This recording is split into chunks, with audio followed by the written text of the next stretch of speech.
Hello and welcome back to a special edition of Press Pass on GNAT-TV.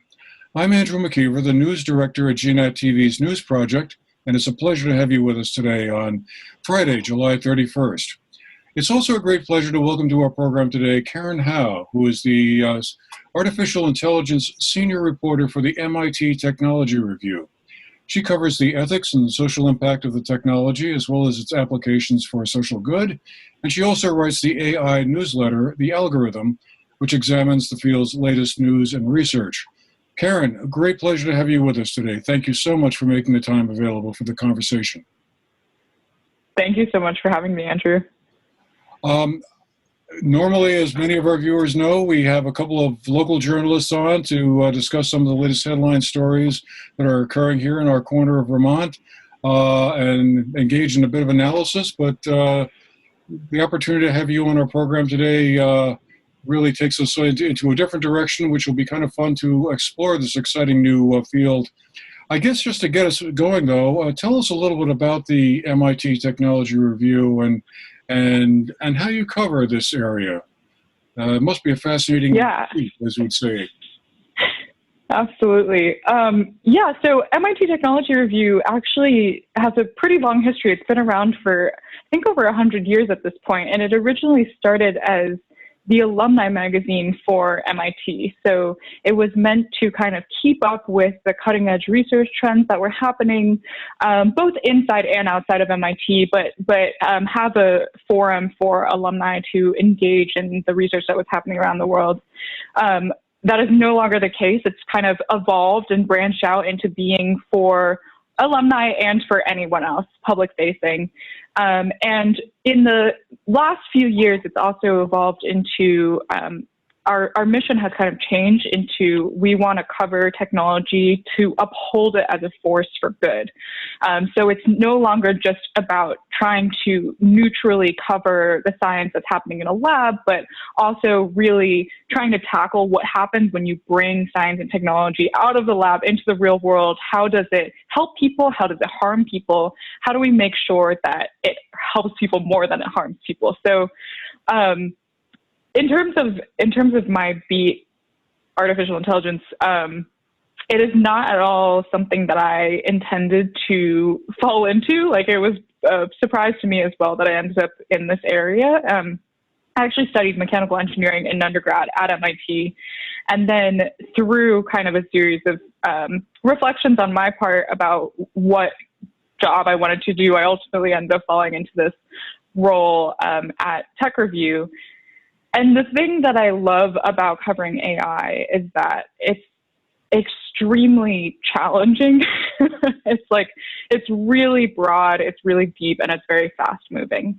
So it's broad in the sense that there are so many things, there's so many elements to AI. There's the research that's happening in the lab. There are the algorithms that are being built in the real world and being applied to various different industries, whether that's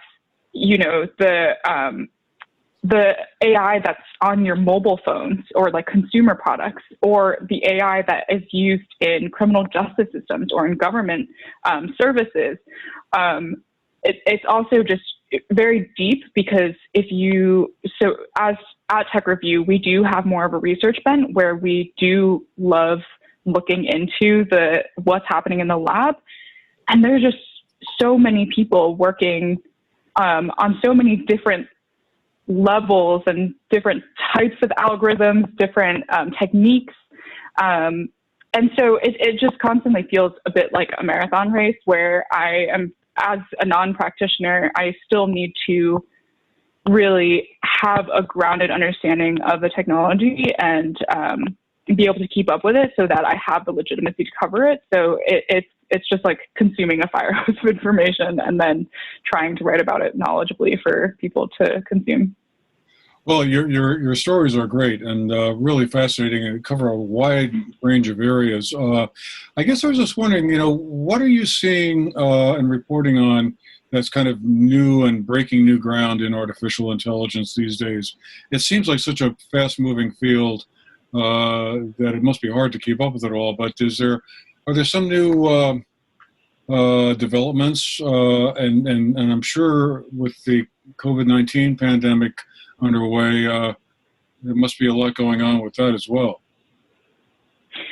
Yeah, I think one of the most exciting budding areas in AI is AI's application to healthcare. And that was something that people were already pretty excited about before the pandemic happened. But I think once the pandemic hit, there's a lot more urgency now from AI developers and AI researchers to really figure out how to build systems that will help in healthcare. So there are a number of ways that AI systems are used in healthcare. I think perhaps people may have heard or seen headlines where it'll say something like AI is just as good as a human doctor or better than a human doctor in diagnosing cancer. And it's various forms of cancer, breast cancer, testicular cancer, eye cancer, skin cancer, whatever it is.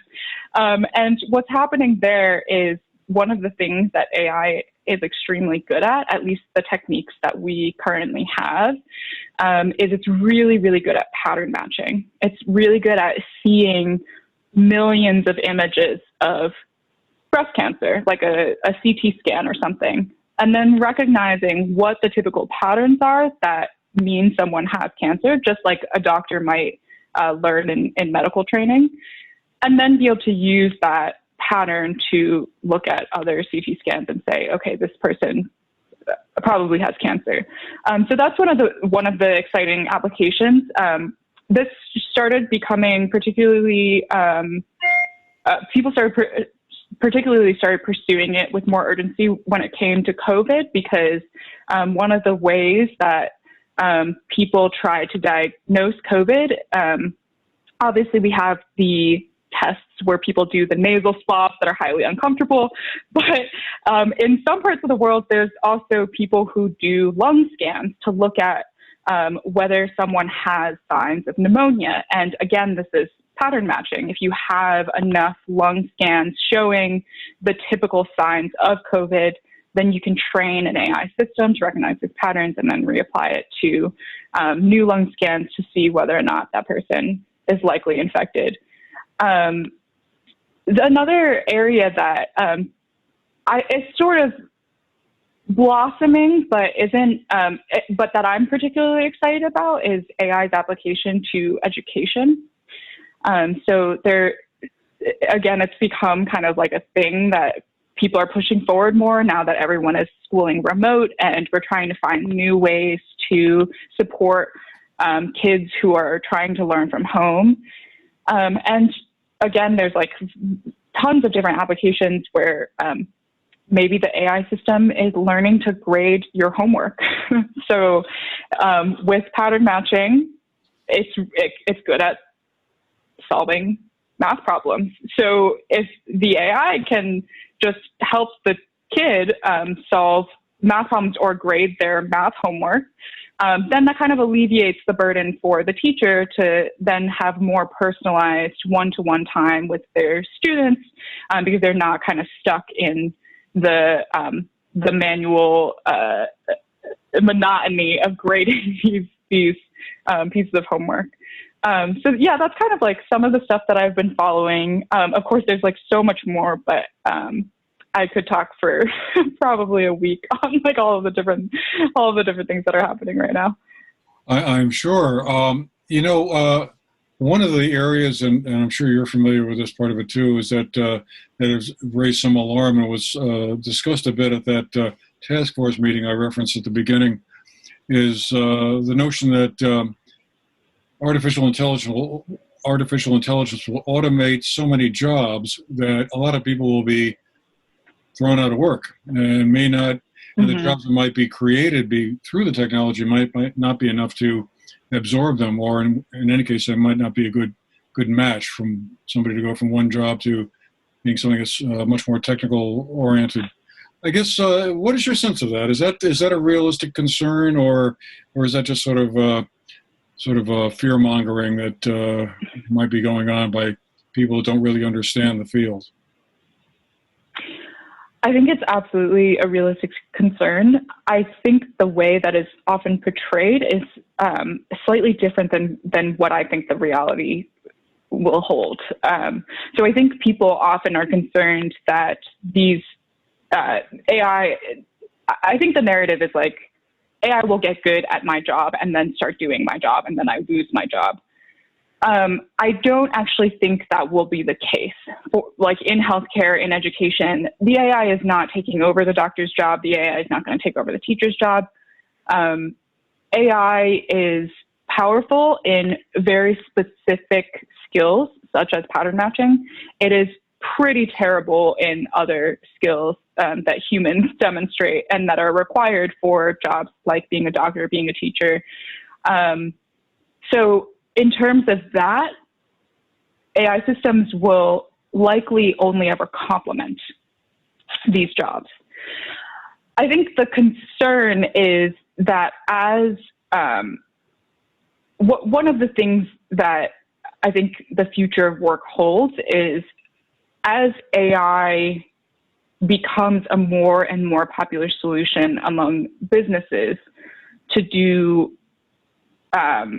certain tasks, it needs to be trained with data, and it needs to have it needs to be assisted when it's not doing its job correctly. So an example is Facebook has tons and tons of content moderators that are constantly trying to filter through all of the videos that are posted, all of the photos, people's statuses, to make sure that there isn't hate speech, there isn't graphic imagery, things like that.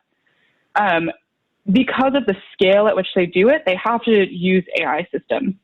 But who is actually teaching the AI systems to look for this graphic imagery? There are actually factories of people that have cropped up, entire industries of people that are responsible for finding lots and lots of graphic imagery, tagging it as graphic imagery, and then feeding it into this AI system so it can learn that this is what graphic imagery looks like. And then what happens when the AI system is not nuanced enough to know whether something is or isn't graphic imagery? It gets rerouted to yet another person who's waiting in their home for a ping from whatever task platform they're using to say, hey, this AI failed. We need a human to hop in and help with figuring out this decision because the AI couldn't figure it out. And so now we have yet another entire industry of people that are coming in where the AI has gaps. And so I think what happens is there's this really great book that was published last year called Ghost Work about this phenomenon, where it's not necessarily that AI is taking over jobs, but it's creating more and more jobs where your job is kind of in service of the AI. And they're not full-time jobs. They're not stable 9-to-5 jobs. They're very piecemeal, very reactive. And so the quality of the jobs is worse. And so that I think is a very legitimate concern that's already happening and definitely has risk of expanding if we don't actually take serious steps to try and make sure we still have good, high quality full-time jobs in the future. Interesting. I mean, another area I've heard discussed frequently is things like facial recognition technology and sort of this general big brother is watching you kind of aspect to AI, although I've often found it interesting that, with the arrival of the need to wear face masks a lot, I've often wondered how that might impact all of that. But is that a legitimate concern? Do you think that people should have that it will enable government authorities to kind of monitor people or do facial recognition technology when you're not aware that that's being conducted, or again, is that sort of a overblown fear? It's a tough question because it is a very, very legitimate fear. I do think that the fear that people have is of what could happen, not necessarily what is already here. But I definitely am also very concerned about the way that face recognition is proliferating. I do think there's so many ways to approach this conversation. So I think the first thing is the technology itself. The state of face recognition today is very impressive, and that's part of the reason why it's scary, is you can be highly accurate in recognizing people from afar in various lighting conditions. It's not perfect. A lot of face recognition companies pretend that their software is much more perfect than it is, but it is rapidly getting better. And so there are lots of civil rights and human rights concerns about, once this technology gets to a point where it can operate under various lighting conditions with very little training data, could police officers, when they wear body cameras, they're recording footage of potentially protesters on the streets.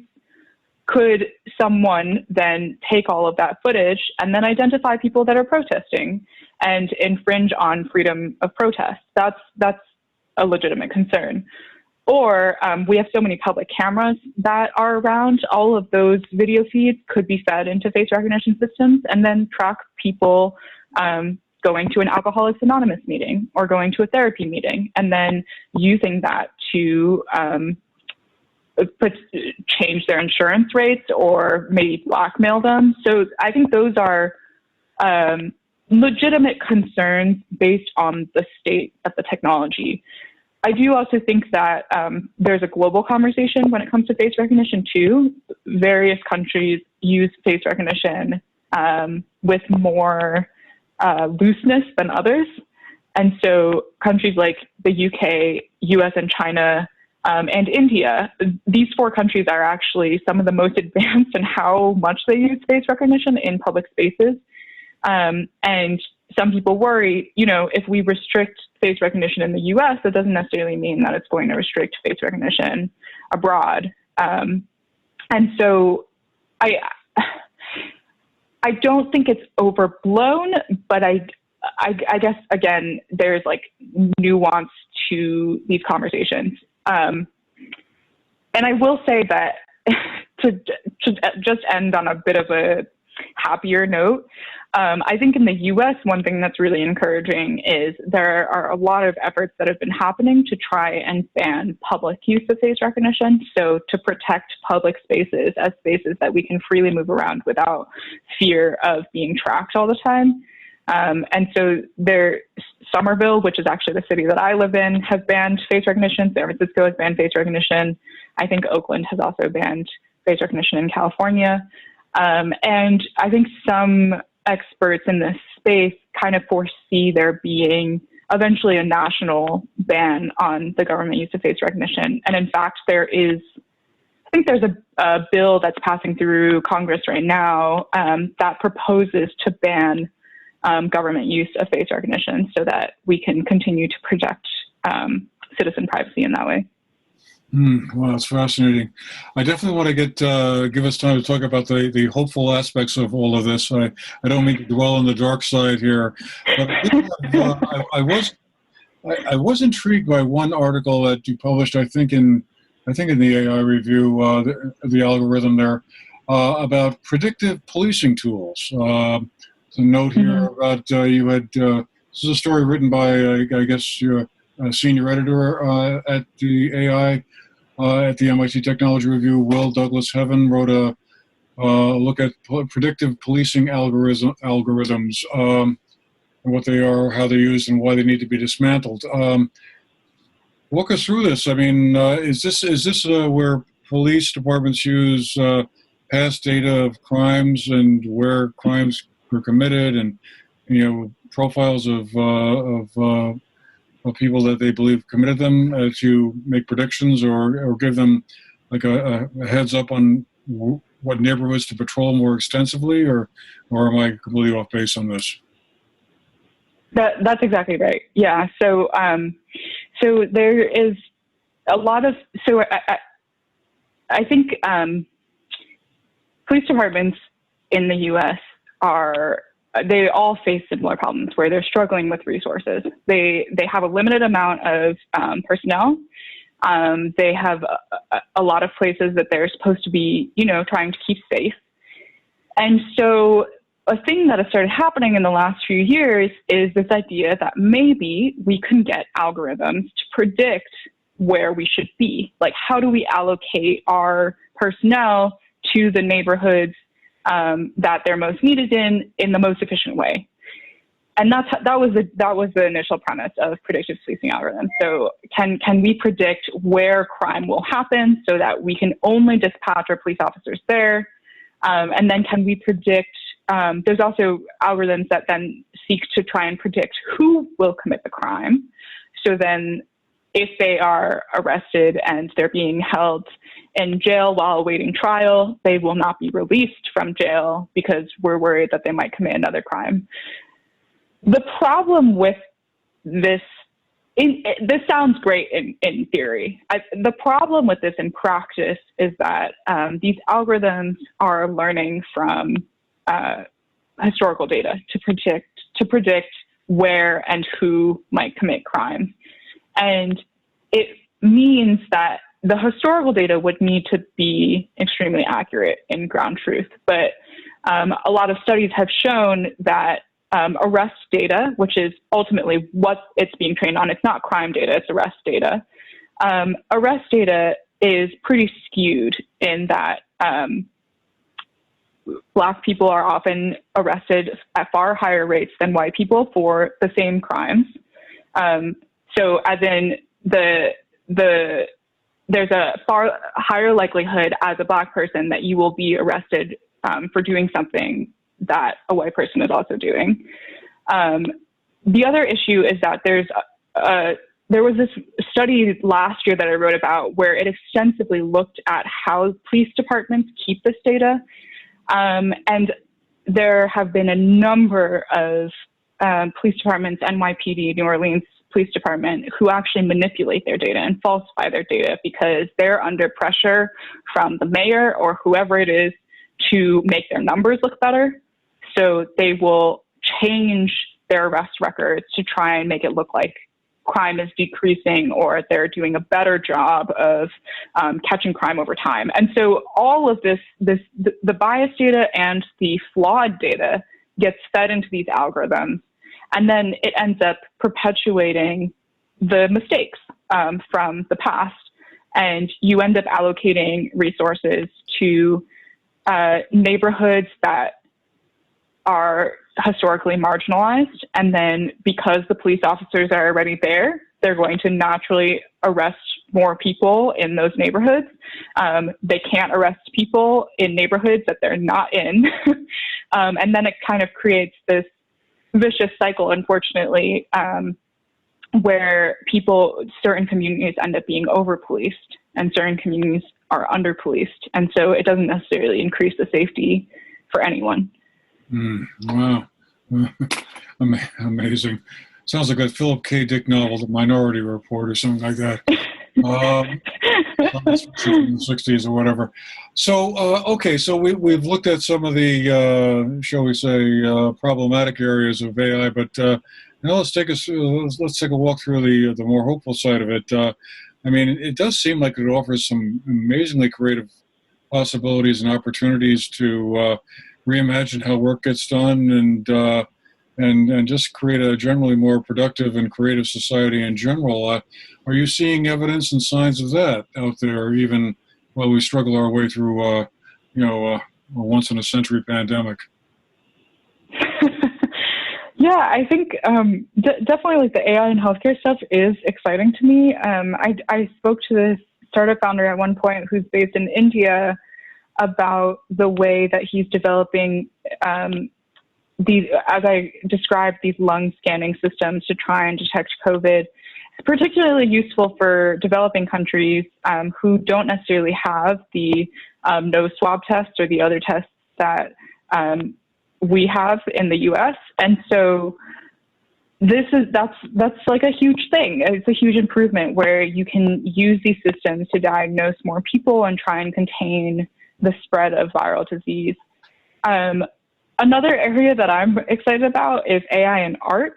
So there are certain AI algorithms that are really great at generating images or generating videos and things like that, which has a dangerous side, but let's talk about the fun side, where there was this one artist I remember, I think 2 years ago, who created this beautiful exhibit of AI generated tulips, where she like fed this algorithm all of these different photos of tulips, and then it generated new tulips. And that was the art exhibit. And it was beautiful. It was all of these different blossoms.